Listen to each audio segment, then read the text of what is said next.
Welcome to PDP math daily class YouTube channel में आपका स्वागत है प्यारे बच्चों। जैसा कि देख रहे जवाहर नवोदय विद्यालय प्रवेश परीक्षा में पूछे जाने वाले कुछ ऐसे क्वेश्चन आपके एग्जाम के लिए काफ़ी महत्वपूर्ण है।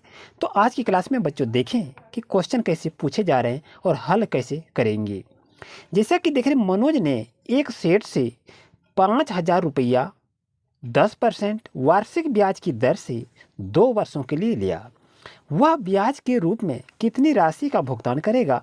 इस तरह से आपके पास 4 ऑप्शन देखने को मिलेंगे बच्चों। तो इसको हल कैसे करेंगे, चलिए इसको देखते हैं। जैसा कि देखें यहाँ पर क्या कह रहा है कि ब्याज के रूप में, यहाँ पर क्या कह रहा है ब्याज। तो ब्याज निकालने के लिए यहाँ पर जो कहता है ब्याज कैसे निकालते हैं, तो ब्याज निकालने के लिए बच्चे सूत्र आपका होता है मूलधन गुना समय गुना दर बटे क्या लिखेंगे 100 लिखेंगे। यहाँ पर बच्चों कह रहा है क्या ब्याज निकालने के लिए। तो ब्याज निकालने के लिए आपको फार्मूला को याद रखना चाहिए। तो फार्मूला क्या होगा, ब्याज बराबर मूलधन गुना समय गुना दर बटे 100 होगा। बच्चों अब यहाँ पर देखें मूलधन क्या होगा, ये तो हमको मालूम नहीं है। तो याद रहे ये जो राशि दी हुई है ये आपका मूलधन होगा।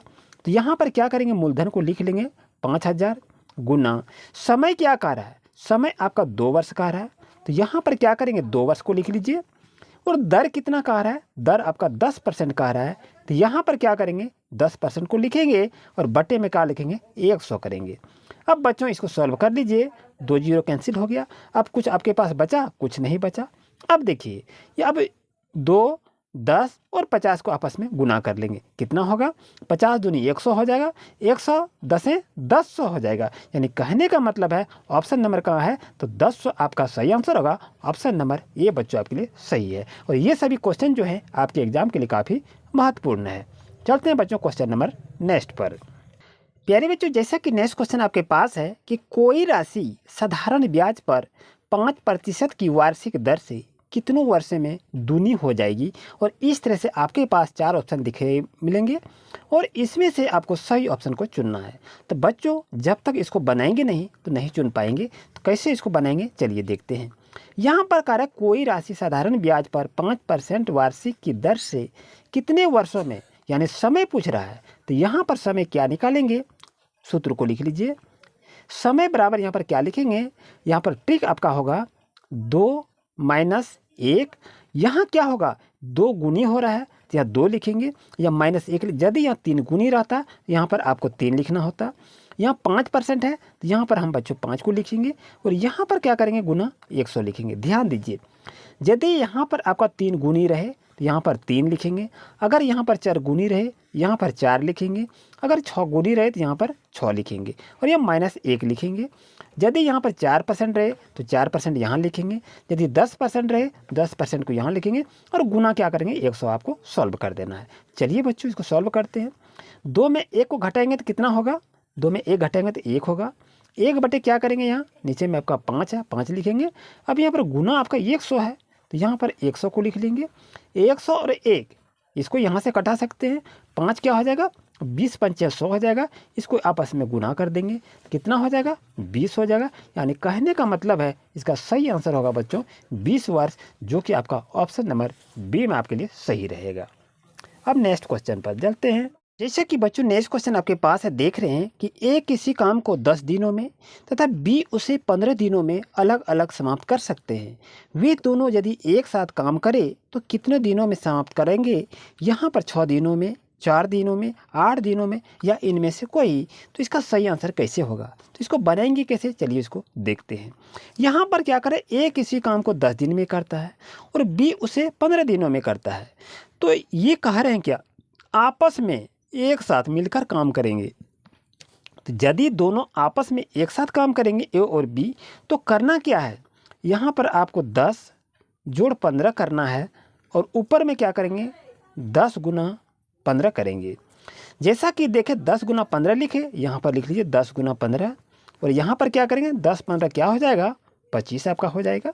अब यहाँ पर कीजिए क्या 5 25 हो जाएगा, 5 तिया 15 हो जाएगा, 5 दूनी 10 हो जाएगा बच्चों, 3 दूनी कितना होगा 6 होगा। इसका सही आंसर होगा 6 दिनों में उस काम को समाप्त करेगा, जो कि ऑप्शन नंबर ए बच्चों आपके लिए सही है। इस ट्रिक के इस्तेमाल से अब कम समय में इसे आप सॉल्व कर सकते हैं।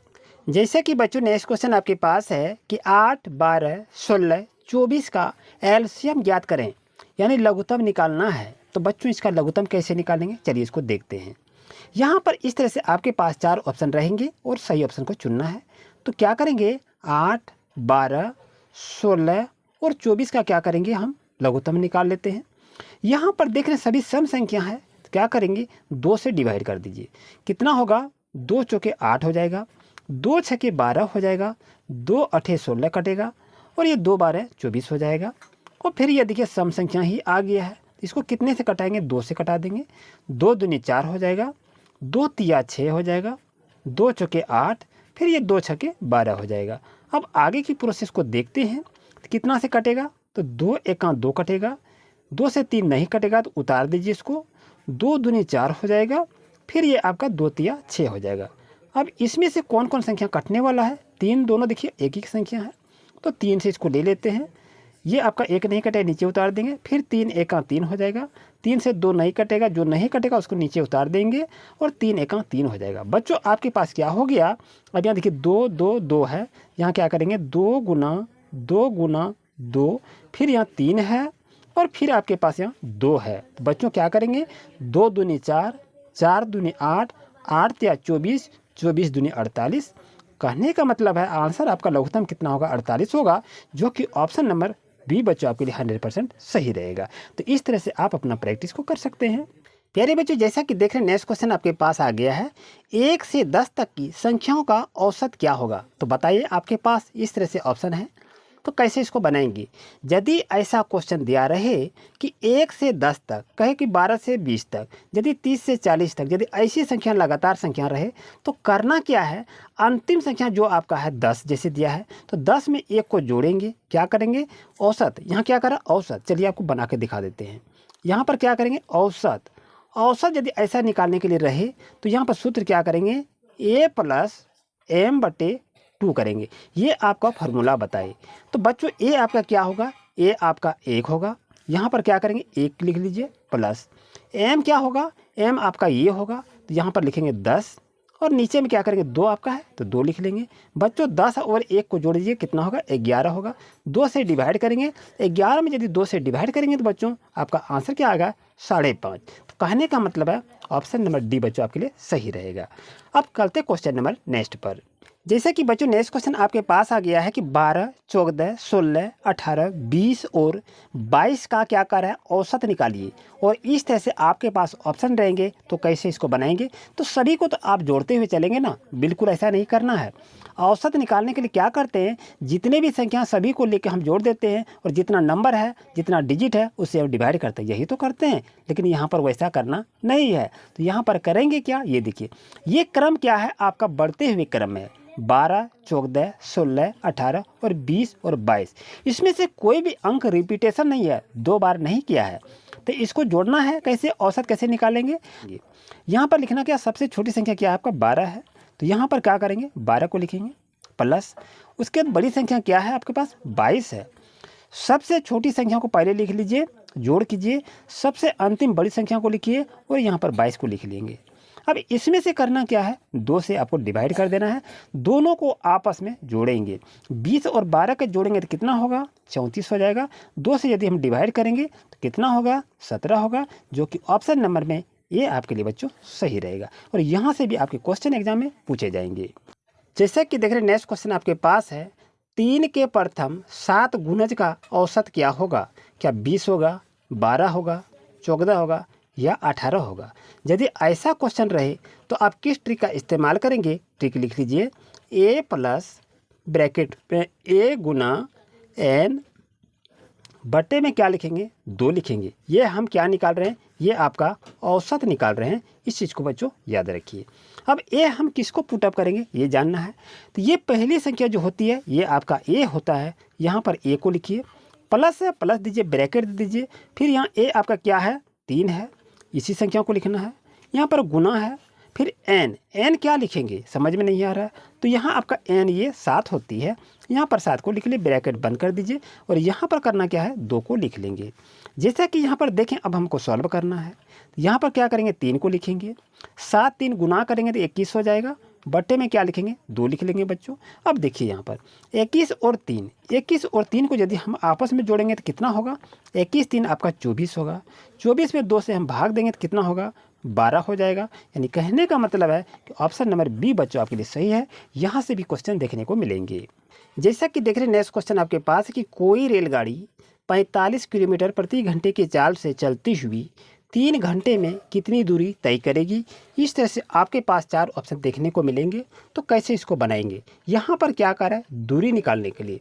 चलिए बच्चों, दूरी की बात कही जा रही है तो दूरी आपको निकालना है। तो दूरी निकालने का सूत्र क्या होता है, चाल गुना समय होता है। ध्यान रहे, चाल गुना समय। तो चाल मेरा क्या है, चाल यदि बात करें तो 45 किलोमीटर प्रति घंटे की रफ्तार से चल रहे हैं। तो यहाँ पर क्या लिखेंगे 45 को लिख लीजिए। और यहाँ पर समय क्या समय है 3 घंटा का है, तो 3 लिख लीजिए। 45 या गुना कर देंगे, 45 या कितना हो जाएगा आपका 135 हो जाएगा। कहने का मतलब है इतना किलोमीटर इसका सही आंसर होगा, जो कि ऑप्शन नंबर सी आपका इंतजार कर रहा था। ऑप्शन नंबर सी आपके लिए सही रहेगा। जैसा कि देखें यहाँ से आपका चाल बराबर भी निकालने की रहेगा। तो चाल बराबर क्या सूत्र होता है, उस सूत्र को भी यहाँ पर लिख लीजिए। यहाँ से भी क्वेश्चन आपको देखने को मिलेंगे। चाल बराबर सूत्र क्या होता है, दूरी बटे समय। इस चीज़ को भी याद रख लीजिए। उसके बाद यहाँ पर देखिए दूरी निकालने का सूत्र हो गया, ये चाल निकालने का यह सूत्र हो गया। उसके बाद समय यदि आपसे निकालने के लिए यदि पूछा जाए तो समय निकालने का सूत्र क्या होता है, दूरी बटे चाल होता है। इस चीज़ को भी याद रखें। या तो एक क्वेश्चन यहाँ से या यहाँ से या यहाँ से, ये 3 जो क्वेश्चन है तीनों से एक क्वेश्चन आपके एग्जाम में पूछे जाएंगे। जैसे कि बच्चों नेक्स्ट क्वेश्चन आपके पास है कि एक आयत की लंबाई को 30% से तथा चौड़ाई को 40% से बढ़ा दिया जाता है और इसके क्षेत्रफल में कितने प्रतिशत की वृद्धि होगी। यहाँ पर आपके पास आंसर है तो बता सकते हैं कि सही आंसर क्या होगा। यदि यहाँ पर वृद्धि की बात कही जा रही है 30%, क्या है 30% से 40% वृद्धि हो गया। तो यहाँ पर क्या लिखेंगे 30 लिखेंगे, प्लस क्या है 40, यानी 30 से बढ़ गया 40। और यहाँ पर करेंगे क्या, यहाँ पर प्लस को दीजिए और फिर करना क्या है, यहाँ पर ये 30 जो है बच्चों, यहाँ पर 30 को लिखिए, यहाँ पर गुना 40 है 40 को लिखिए। अब नीचे क्या करेंगे, नीचे आप 100 को लिख लेंगे। अब मेरा सॉल्यूशन आगे बढ़ जाता है। जैसा कि देखें 40 और 30 ये दोनों को आपस में जोड़ दीजिए, क्या हो जाएगा 70 हो जाएगा। फिर यहाँ पर हम प्लस कर देते हैं।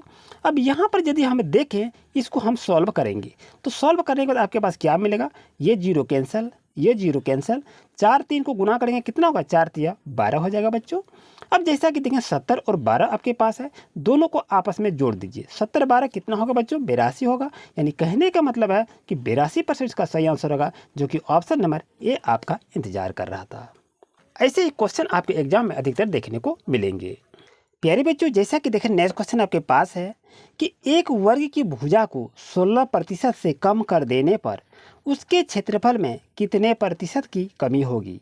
यानी कहने का मतलब है ये आपका एक वर्ग है और इसको क्या कह रहा है कि इसकी जो भुजा दी हुई है इसको 16% से कम कर देने पर उसके क्षेत्रफल, ये जो है आपका ये क्षेत्रफल होगा, में कितने प्रतिशत की कमी होगी, ये आपसे पूछा गया है। अगर ऐसा क्वेश्चन रहे तो हम बनाएंगे कैसे, ध्यान से देखिए। यदि यहाँ पर कमी की बात कही जा रही हो तो यहाँ पर करना क्या है, यहाँ पर सीधा सा इस्तेमाल करेंगे 2 गुना 16, 2 गुना 16, यहाँ पर माइनस को लिखेंगे और ये 16 है तो 16 इधर भी होगा। तो यहाँ पर क्या करेंगे 16 पर आपको स्क्वायर लगा देना है और नीचे में क्या करेंगे बट्टे में 100 को लिख देंगे। अब चलिए इसको सॉल्व करते हैं। जैसा करेंगे 16 और 2 को गुना करेंगे तो कितना होगा 16 दूनी 32 होगा। 16 और 16 को गुना करेंगे तो क्या होगा 16 ना 256 हो जाएगा बच्चों। जैसा कि देखें यहाँ पर आपका 100 है। अब यहाँ पर जो 256 में 100 से हम क्या करेंगे डिवाइड कर देंगे। तो जैसा कि देखें यहाँ पर हम लिख देते हैं 32 और यहाँ पर आपका 2 अंक में है तो यहाँ पर करना क्या है, यहाँ पर आपका पॉइंट लग जाएगा 2.56 हो जाएगा बच्चों। ध्यान रहे अब मेरे पास तो आंसर आ चुका है ऑलरेडी। अब ये दोनों को आपस में क्या करेंगे घटा देंगे। दोनों को यदि आपस में घटाएंगे तो कितना होगा आपका 29.44 होगा, जो कि इतने परसेंट की क्या कह रही थी क्षेत्रफल में कमी होगी, जो कि ऑप्शन नंबर बी में बच्चों आपके लिए सही है। ऐसे ही क्वेश्चन आपके एग्जाम के लिए काफ़ी महत्वपूर्ण है। तो इसी तरह से क्लास लेने के लिए बच्चों चैनल को जरूर से जरूर सब्सक्राइब करें। अगर किसी तरह की किसी भी टॉपिक में आपको प्रॉब्लम हो कमेंट फिर भी जरूर करें। मिलते हैं न्यू क्लास में। Thank you very much.